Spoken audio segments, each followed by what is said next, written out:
this is Lyn Toomey, Tufts Medical Center's Injury Prevention Coordinator. You're watching Aging Strong, which is found under Health Links. Aging Strong is sponsored by the Quincy Health Department. Today is a very interesting and very informative, life-saving program. We have Tom Lyons, I should say Captain Tom Lyons, with us today, and he's here to talk about senior fire prevention and safety. He's even written a book about it. So welcome, Captain. Debbie, thank you so much. Yes, you'll have to put retired in front of Captain. I retired in 2010, and I went on as the fire marshal at Dana-Farber Cancer Institute for another 11 years. So I've been in this business for nearly 44 years. Wow. So you must know a thing or two about fire prevention then. I try to, and I try to share it. Oh, good, good. Well, I know you have a great presentation for us, so I'm going to upload that great quote by Benjamin Franklin there. I love that quote, and I wrote an article on that quote, actually. Yeah, yeah. I mean, geez, that's why I love doing what I do as an injury prevention coordinator for Tufts Medical Center, because so much trouble and pain can be prevented from, prevention.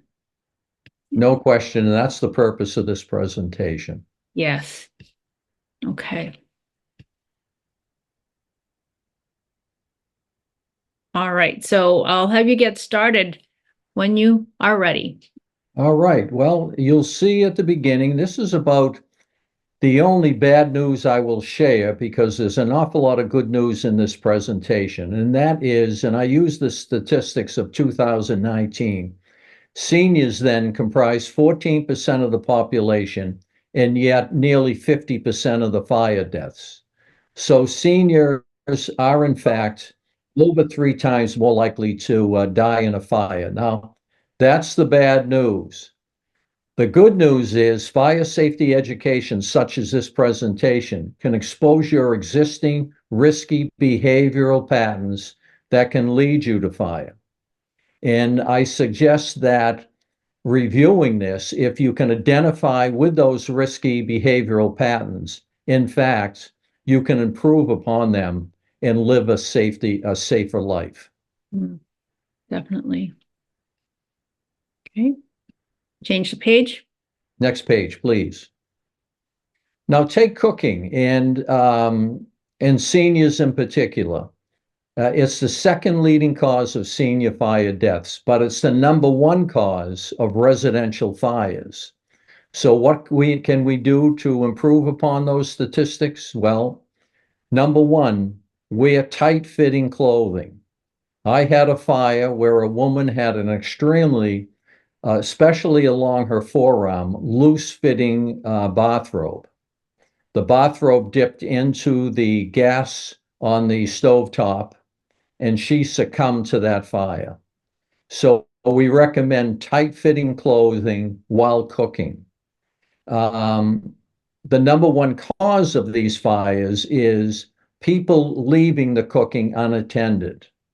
They're distracted by someone knocking on the door. They're distracted by a phone call. They're distracted by moving the wet clothing into a dryer.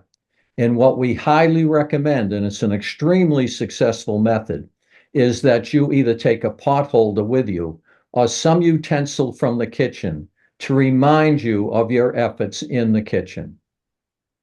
I'm a big fan of the next statement, is place a pan lid adjacent to the stovetop, especially if you're using oil or cooking food that creates grease, because in the event that that oil or grease catches on fire, you can safely take the pan cover, place it over the pan, smother the fire, and turn the power or the electricity of the gas off. Another important consideration in the kitchen, I'm going to give you 3 examples where do not leave items on the stovetop when the stove is not in use.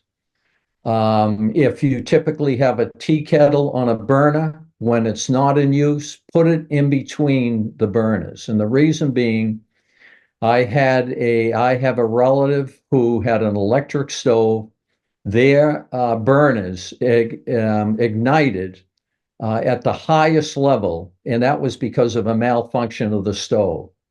In another instance, just down the street from where I live, the homeowners had items on the stove. The identical malfunction occurred, and they came home to a house filled with soot damage and smoke damage. And even more recently, it was on the news with a gas stove.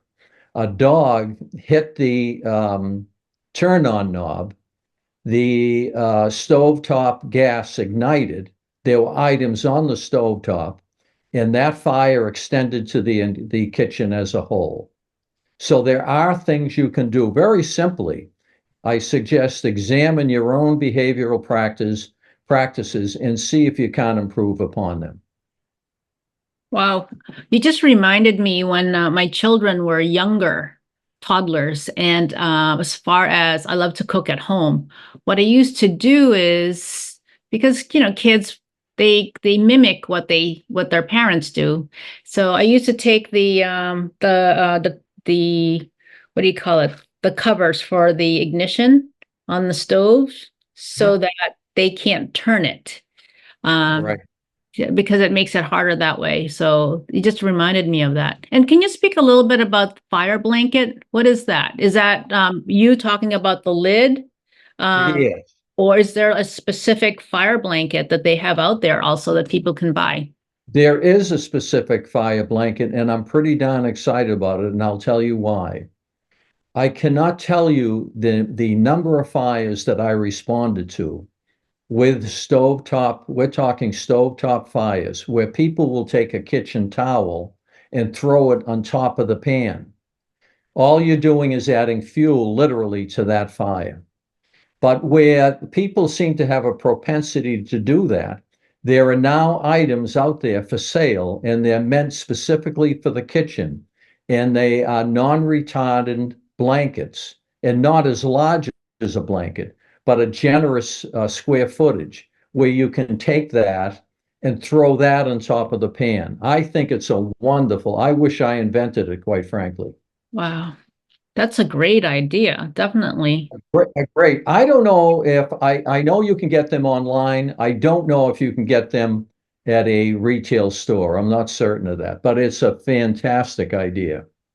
Definitely a fantastic idea. So how about if people are not really using the stove, but they like to heat things up in a microwave or maybe using the crock pot? What are your thoughts about that?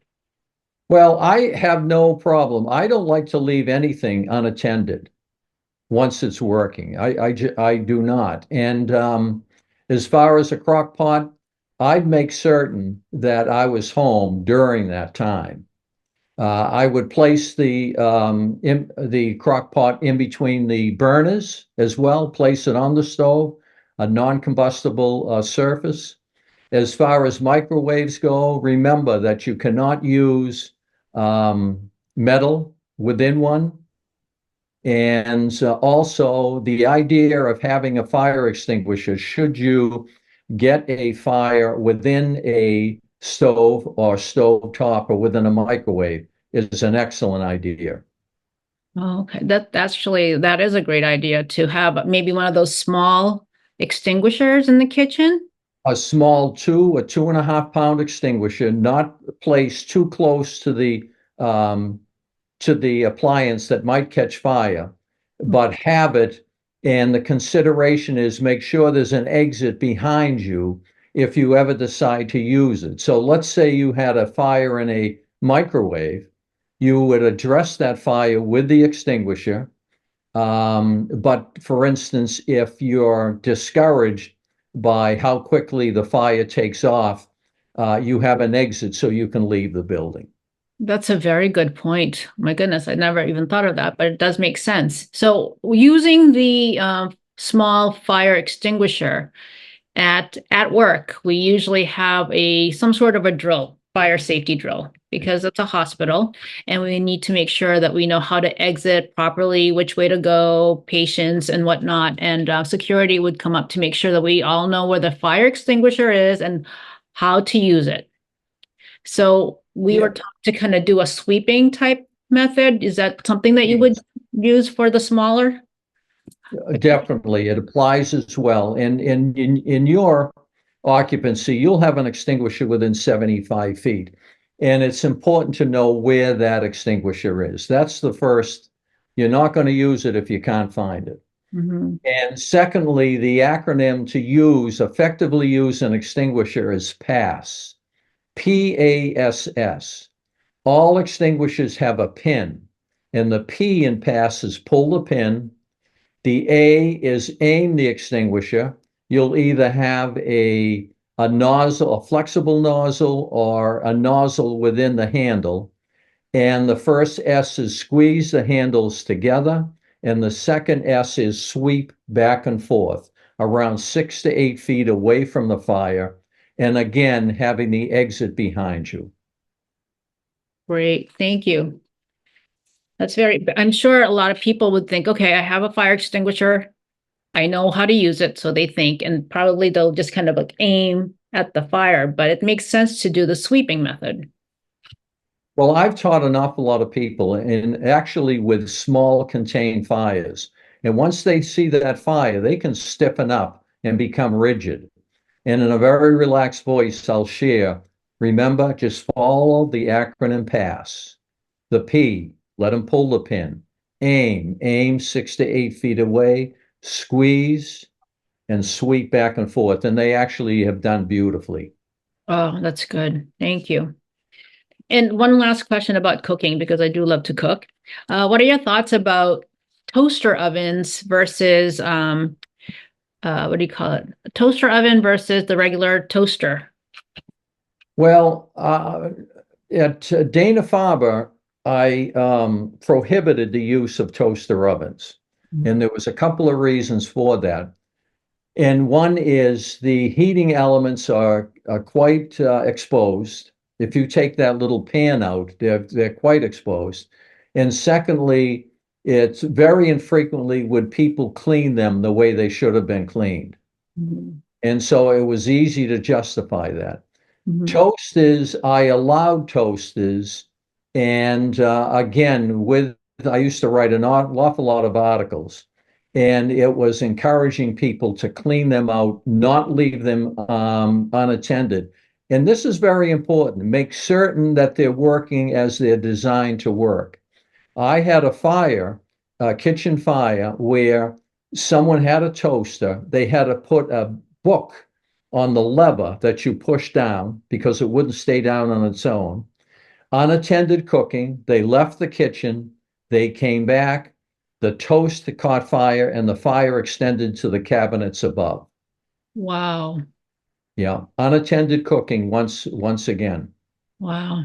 Wow. Wow. Wow. Okay. Well, thank you for those vivid examples, because it makes it so much real and very practical for us to really think twice about different practices, bad habits, really dangerous habits that we do. Dangerous habits. And the benefit of this presentation for your viewers, they're getting instruction from actual experience. Mm-hmm. And hopefully that will make a positive impact on the watchers. Definitely. That's the goal. All right. So should we go to the next page? Certainly. Okay. Heating and electrical considerations for seniors. Let's see, let's start with your heater. And quite frankly, I'm going to be frank, I have very little experience with gas heaters, but I do with oil-fired heating systems. And it's extremely important to have them maintained yearly. Extremely important. Because you don't want to get involved with the oil burner malfunctioning and loading your house with soot. Another very important consideration is to have 5 foot clearance, a 5 foot clearance between combustibles and the oil burner or gas burner itself. I had a fire where clothing was strewn on the floor of a basement. Some of that clothing was adjacent to the oil burner. It was an extremely cold winter. That oil burner was working overtime, and the clothing caught on fire, and the fire extended throughout the basement. So maintenance is extremely important, and keeping combustibles clear. I've been in a lot of basements, and I've seen the negative possibility of a lot of potential incidents where items are too close to oil burners and gas burners as well. In terms of electrical, do not overload outlets. And what I mean by that is you can get those little multi plugs that you can plug into an outlet.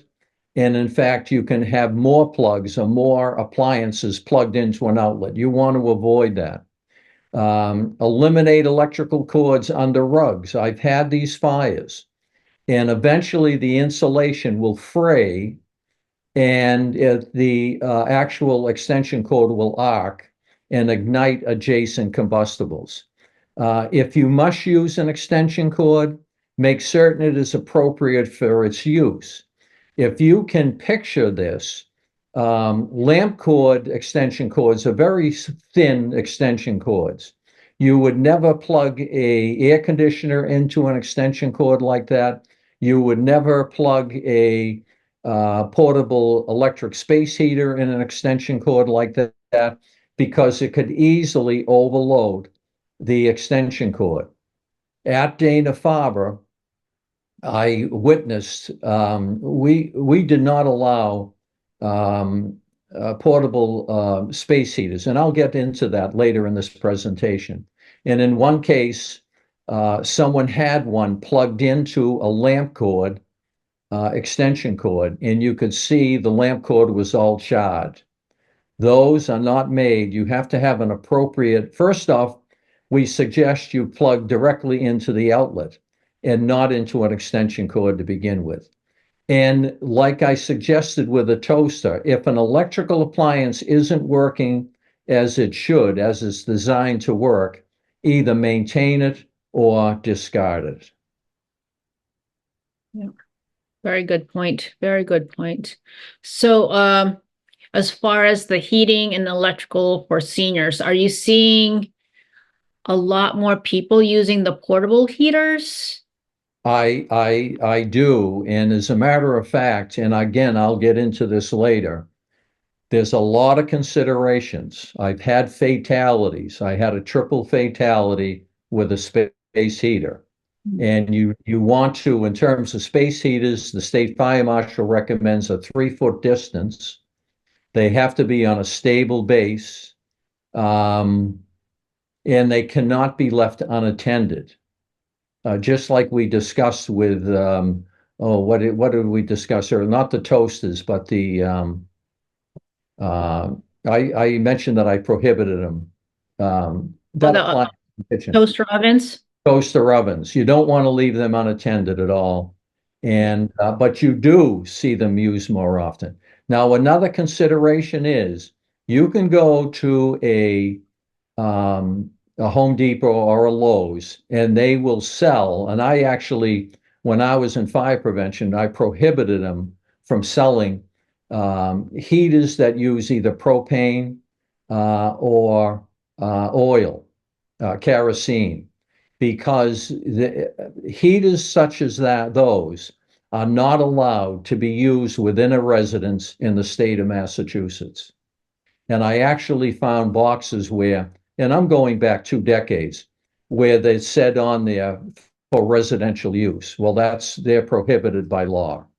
But we have had fires. Some gentleman had a propane heater. He had it within its house. It's giving off carbon monoxide, as would an oil-fired space heater, and they are actually prohibited. Wow. Wow. But as oil prices go up, people are, excuse me for using this term, but foolishly attempting to use those. If you're going to use a space heater, use it safely and make sure it's electric. This might be off topic, but heat related. In the winter time here, sometimes it can get really cold. I remember a couple of winters back, or maybe a few winters back, where we lost power. Mm-hmm. And it was about 2 days worth of no power. And people Right. were really creative, some more dangerous than others, in trying to get themselves warm. So in those situations, what are the best things that, of course, if the power went out, we can't really use a space heater. What what have you seen that people have used that's been effective? And what have you seen or heard about that you think, is quite dangerous as far as keeping yourself healthy when there's no electricity and it's cold out, it's dead of winter? Some people will use gas stoves and to heat a space under those circumstances, and they'll open their oven, etc. I'm not a fan of it. I haven't had that many negative experiences with them, but I believe in using appliances the way that they're designed to be used and not to be modified. Not everybody can have a generator. We happen to have one, and Debbie, I'll tell you an interesting story. Where I'm living, we occasionally do lose our electricity. And over the years, and one year, I took a selfie, a photo of myself with a woolen hat on and all sorts of clothing to remind me to buy a generator because I didn't want to go through this again. But even generator use, a generator should be at least ideally 20 feet away from any opening in the house and not left adjacent to any combustibles, etc. Certainly not inside the house. It would create a tremendous amount of CO. But other than that, I'll tell you, in this last example, my wife went over to her mother's house, and I maintained the house at the time. I didn't want pipes to freeze, etc. And at least I wanted to monitor them if they did freeze, and see if you can get another household where you can stay warm until the electricity comes back on. Yes, definitely. Yeah, it's just it's good for people to be prepared. I mean, that's what it is. That's what this program is about, prevention and really being prepared. So thank you for No, yeah, no, you're welcome. And I understand that, the proactive efforts of people pay off. Mhm, They pay off. And mhm, I can't tell you, you need an emergency manager to go into any more depth under these circumstances. mhm. But I think the best advice I can give you is don't use an appliance that's specifically used for something else to heat your home. That's true. That's so true. I mean, I remember that year, there were you would hear in the news, parents would put their kids in the car to keep them warm, turn the engine on, but it's in the garage. So guess what happened? Yeah, CO2 and that's mutiny. Yeah. I'm sorry. That's what happens with the Nichols law in Massachusetts, and we'll discuss this later as well, where the sidewall vent from a burner was clogged with snow, and the fact that CO was migrating in the home, and that child, Nicole, succumbed to that carbon monoxide. So once again, you're using an appliance, even an automobile, within a confined space for something that it should not be used for. Exactly. Exactly. Yeah. Learning a lot. I am learning a lot.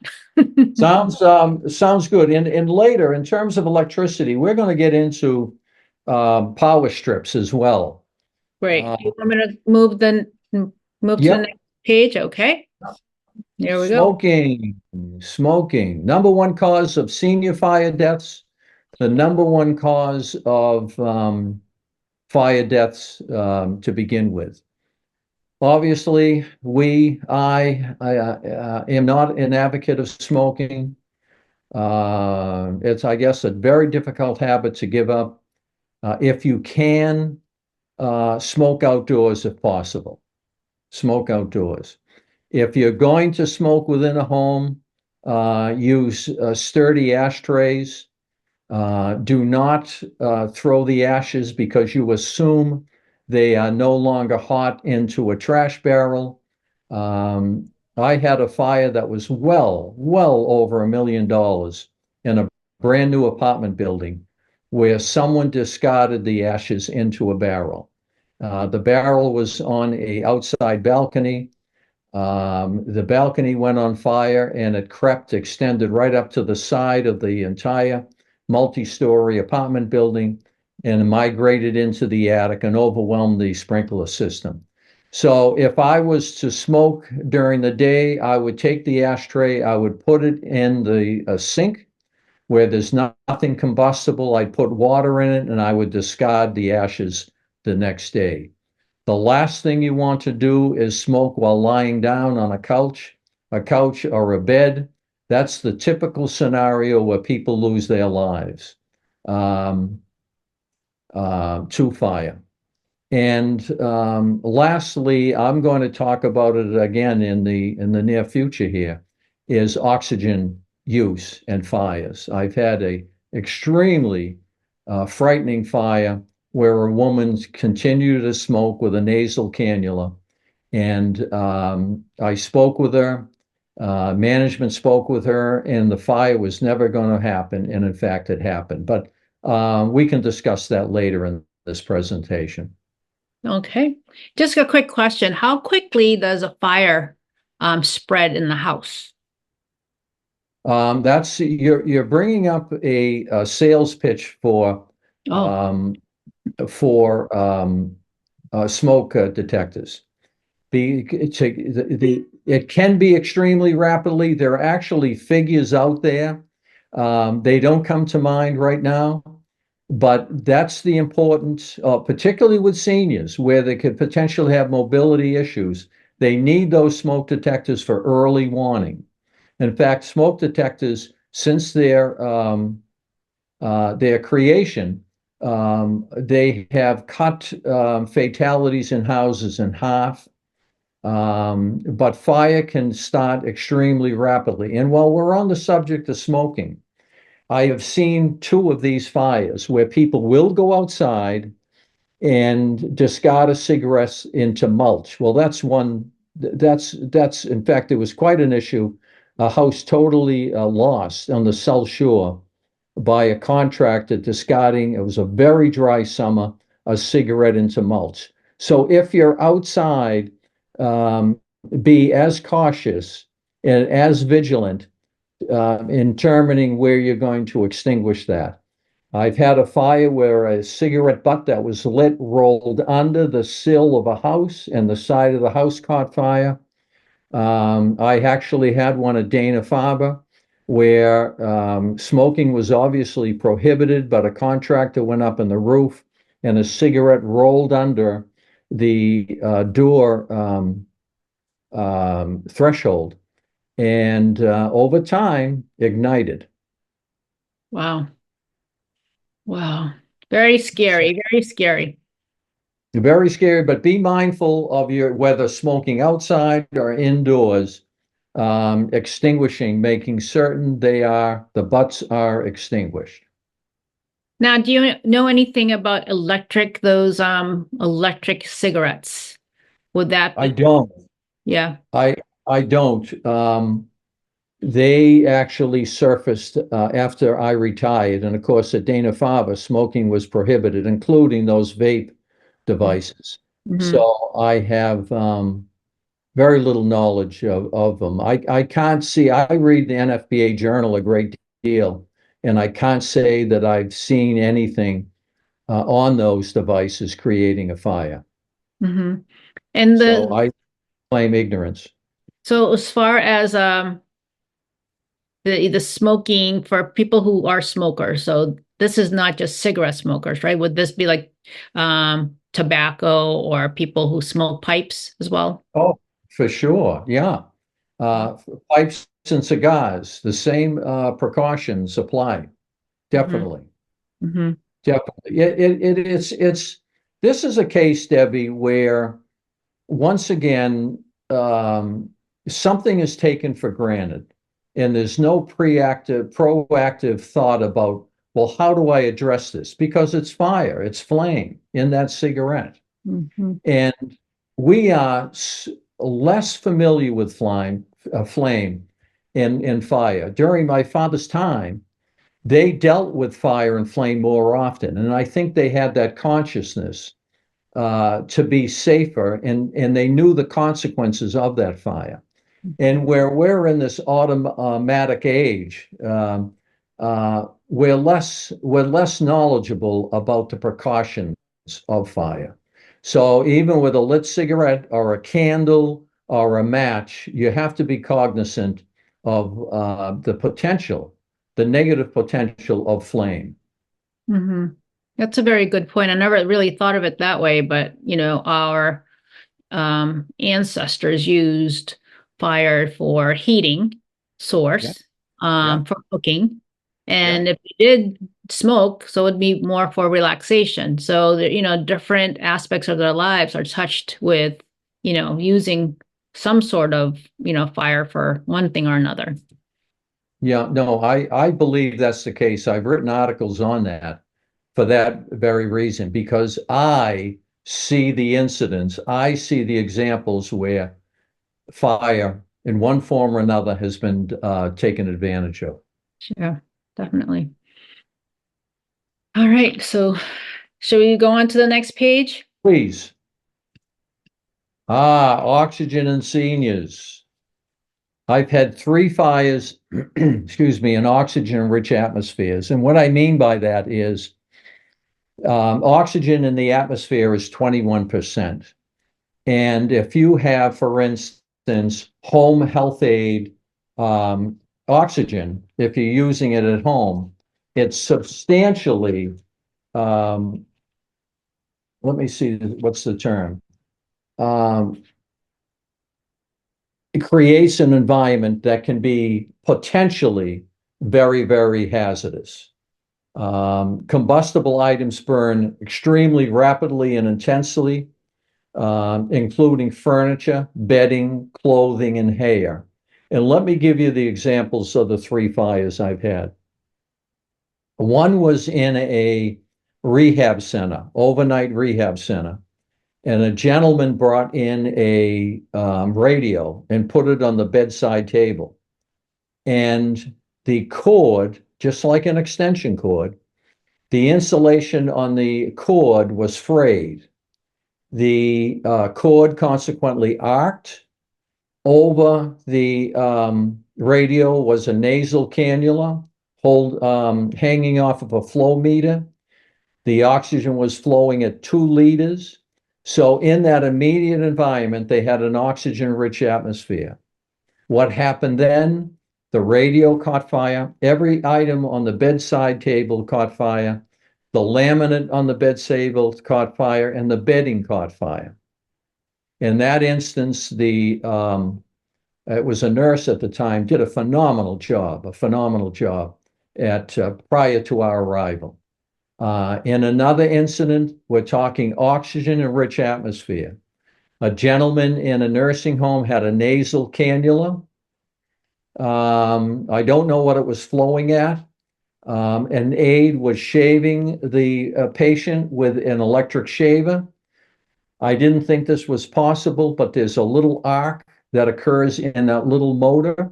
That little arc was hot enough to ignite his hair, his Johnny, and his bedding. And lastly, the story of the woman, home health aid oxygen. She was smoked. She wasn't going to hear otherwise that it was a hazard. She had a nasal cannula on. What happened at night? Her hair caught on fire. Her clothing caught on fire. The sofa she was sitting on was saturated with oxygen. The fire occurred extremely rapidly. You could never even say the term fire extinguisher. Everything burns rapidly, intensely, and quickly. And so we encourage no open flames. For instance, no space heaters with exposed heating elements, certainly no smoking. And if you are going to smoke, remove the cannula, wait 10 minutes, and go outside because that environment within your home is still oxygen enriched. Wow. You know what people have to consider, and this is why I recommend have something on your door, oxygen and on your entry door, oxygen in use, because you could get children to meet a grandparent on their birthday with a cake with a candle, and it could be an absolute recipe for disaster. So you want no open flames in an oxygen-rich atmosphere. That's a very good point about birthday candles. Wow, I never really thought about that for especially for, people in your family who are oxygen dependent.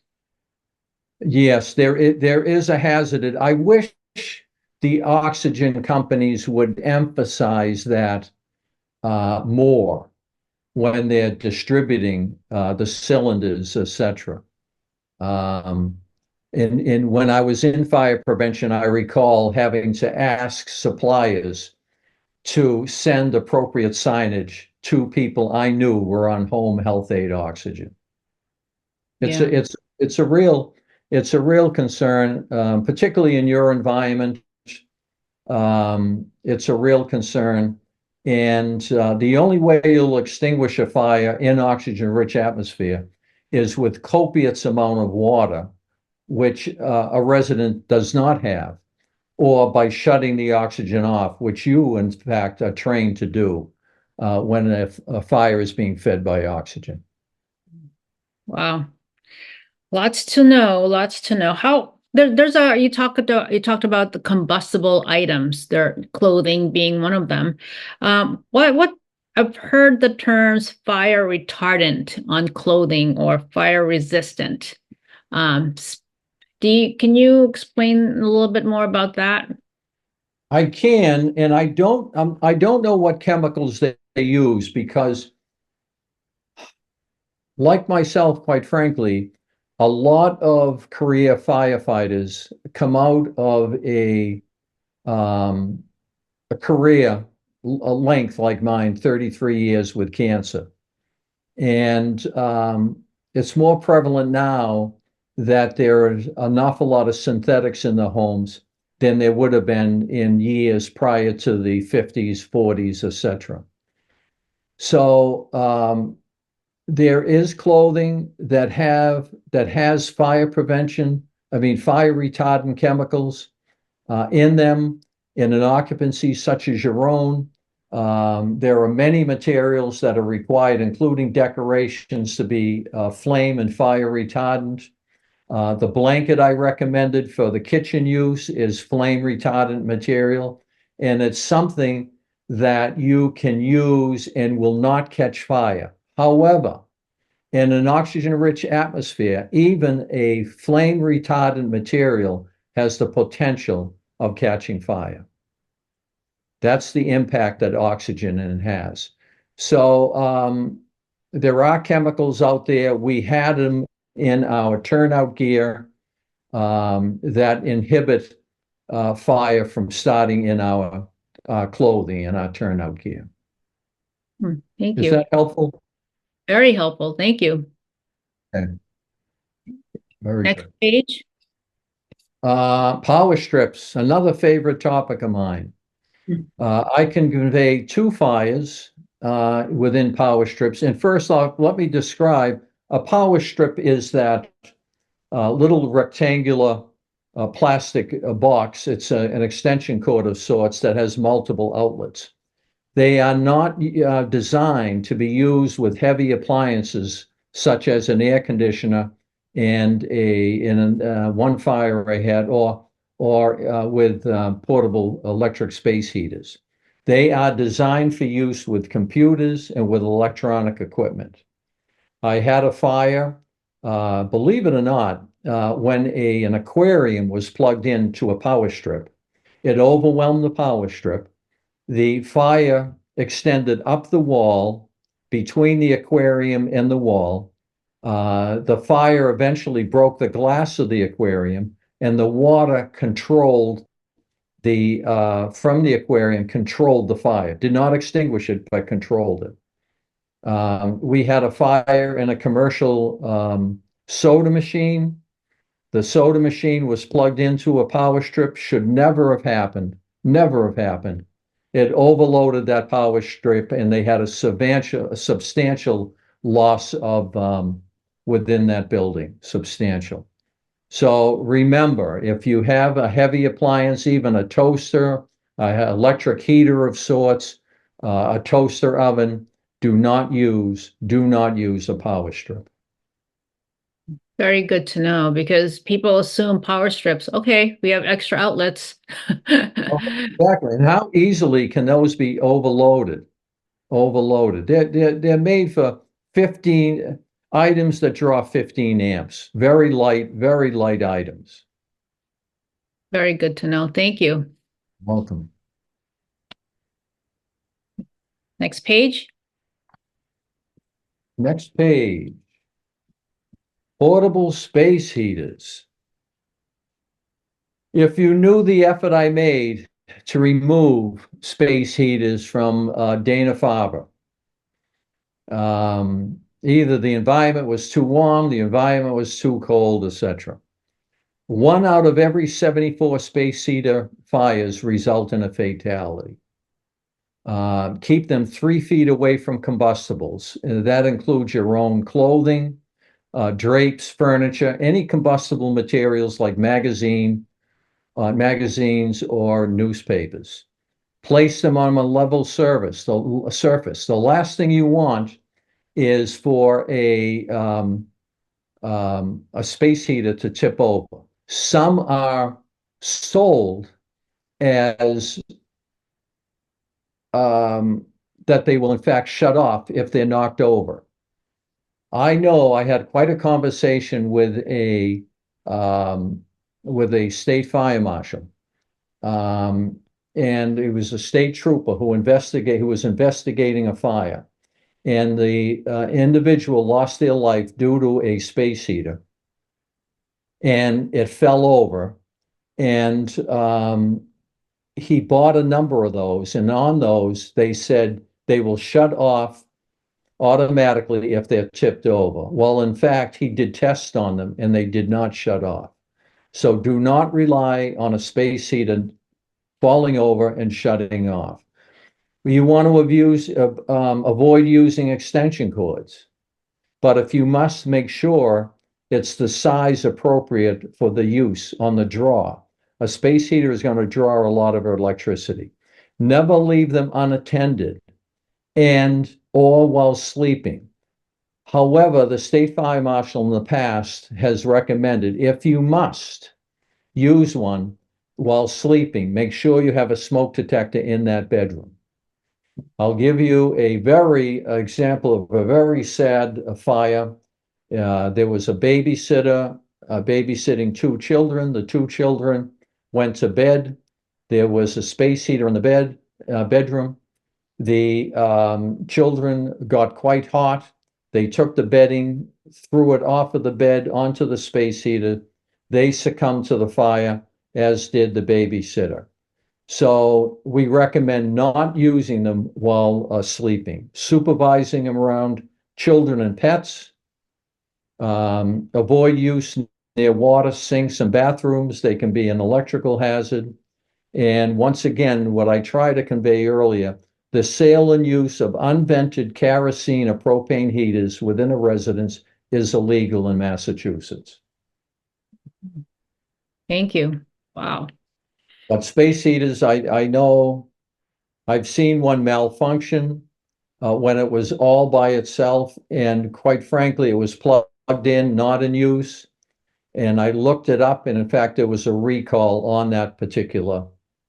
Fortunately, it was in place over a wooden floor, and the wooden floor would take an awful lot of heated energy to ignite that floor. and it was scorched, but it did not the fire did not extend throughout the house. Wow, I'm learning so much. Uh, I hate to keep asking you so many questions because we're going to run out of time, but what are your thoughts about electric blankets? Oh, I'll tell you something. I don't have a problem with electric blankets. I would suggest that they're used according to the manufacturer's instructions. I'm sure they're all UL approved. If for some reason they're tatted, or you suspect that they've received mechanical damage, like anything electric, discarded. But be respectful of it. I wouldn't leave it on while you leave the house, for instance.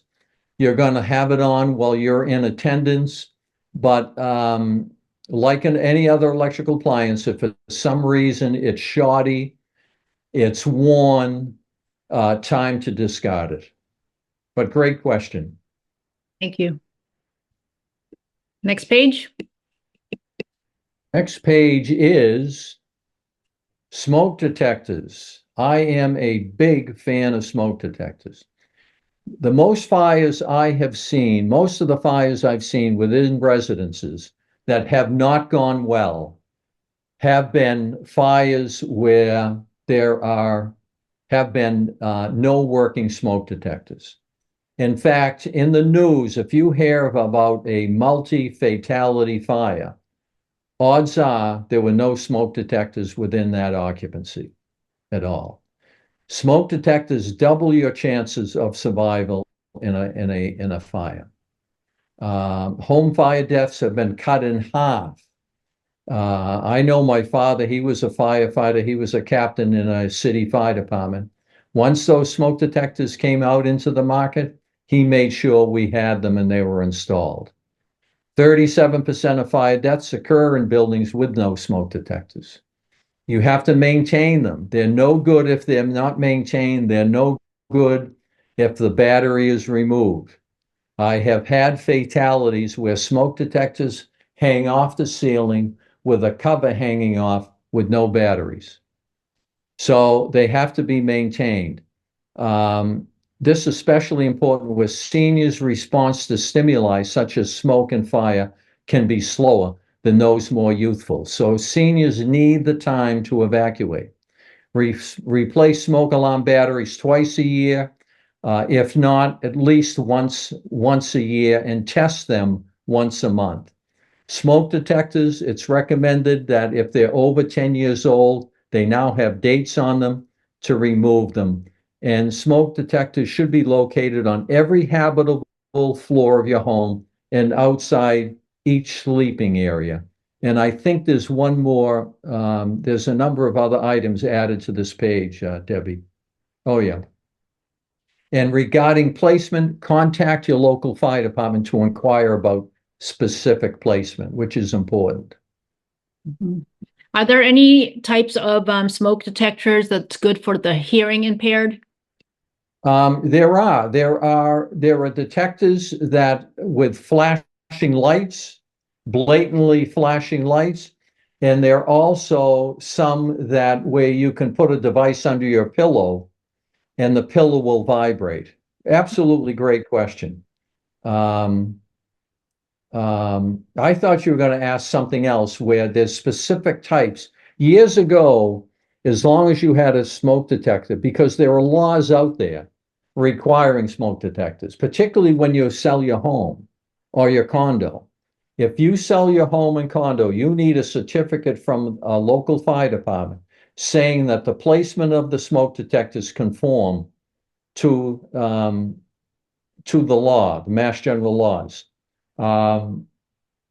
But now there are two types of smoke detectors. I don't want to get too deep in this, but there are photoelectric types and ionization types. Photoelectric types must be present within 20 feet of a kitchen or a bathroom with a shower or bathtub, because photoelectric smoke detectors are less prone to nuisance fires, such as steam, such as smoke from cooking, etc. But I would strongly recommend it's a difficult concept for people to embrace. Contact your local fire department, ask them about placement, and ask them about the specific types that are required. Very good. Very good tip. Very good tip. You're giving me homework to do. I think before we came on, I told you I have parents who are,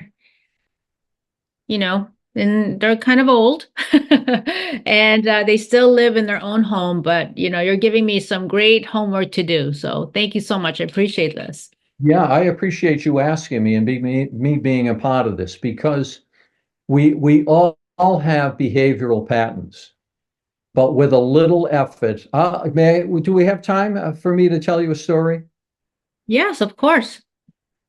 There is, it was actually my mother-in-law, and I wrote an article on this too. And I went over, she had a condo, she was a senior, and it was a relatively small condo, and she was an avid reader, and she would take the New York Times, the Sunday New York Times, and she would discard it on the stove top, if you can believe it, on the electric stove. So as a loving son-in-law, I suggested she discontinue that practice, and she did. As I suggested earlier, leave nothing on the stove top. Well, months later, didn't she accidentally leave the home with a burner left on? And if she didn't take the time to change that behavioral pattern, she would have lost that condo, and people in adjacent condos would have been lost as well.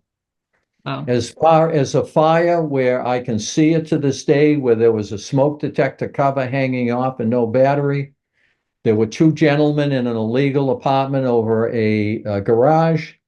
One gentleman was smoking in bed. What did I suggest earlier? Don't smoke in a bed or on upholstered furniture.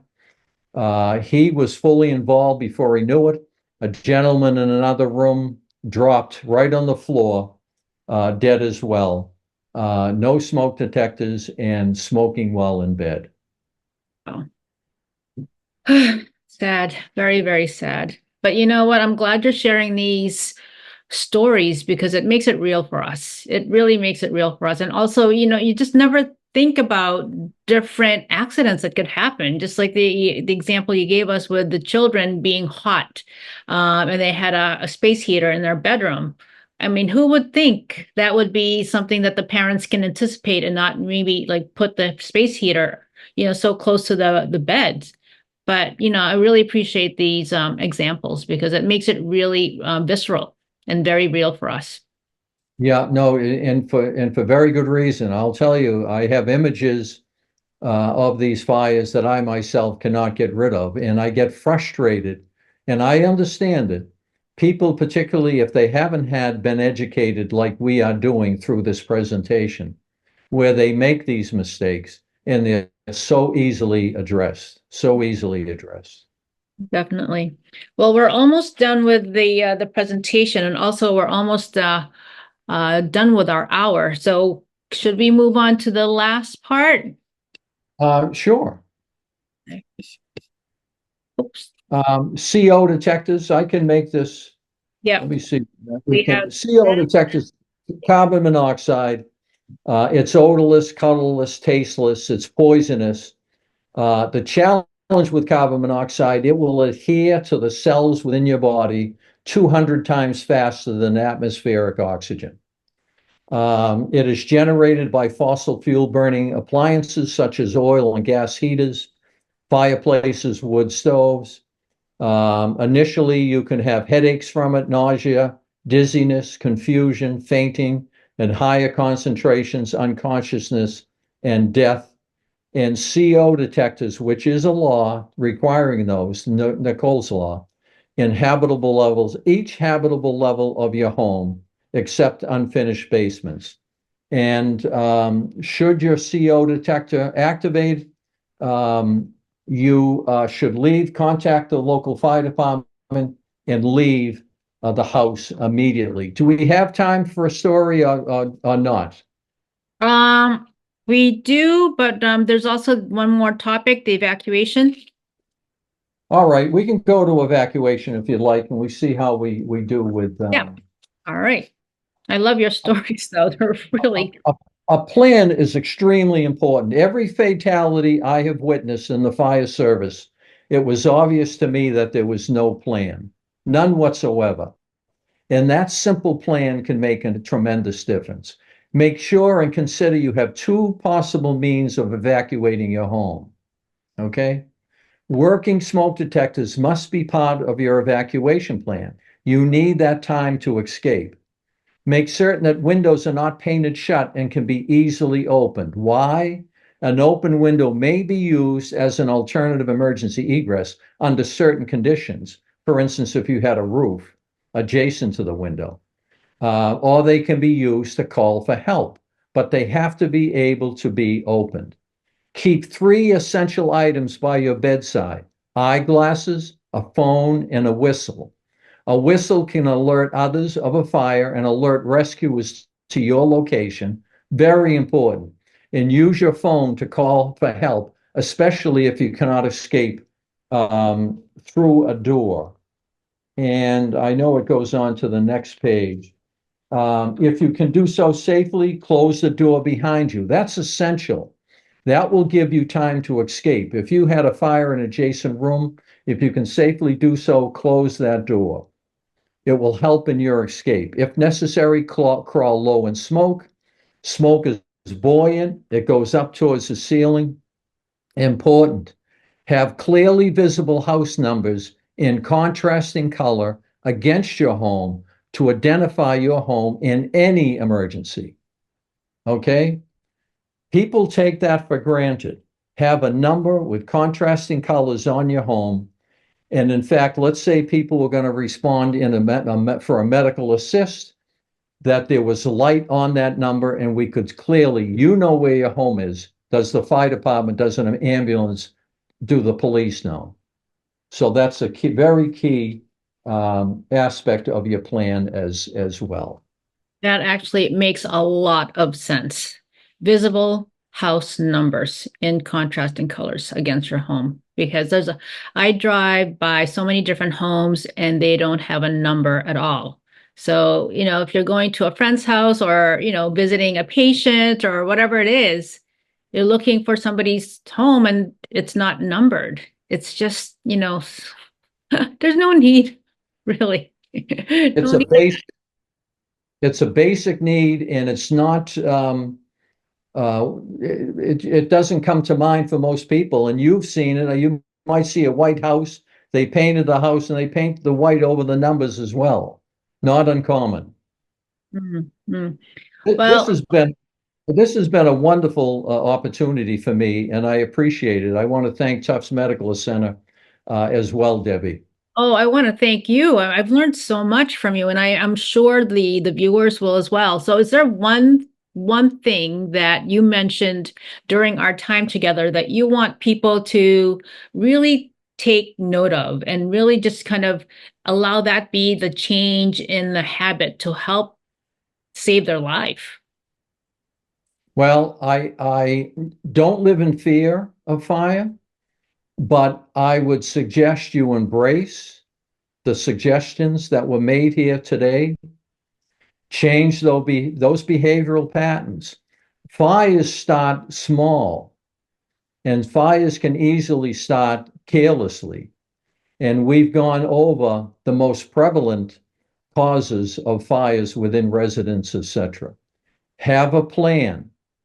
Think in advance. It may never happen, but have a plan for yourself and for family members as well. I appreciate that. So, again, Captain Tom Lyons, I appreciate you being on the program. And I also want to thank the Quincy Health Department for continuing to sponsor Aging Strong. So, thank you, Tom. And thank you to all of those of you who are watching the program. Until next time, be safe.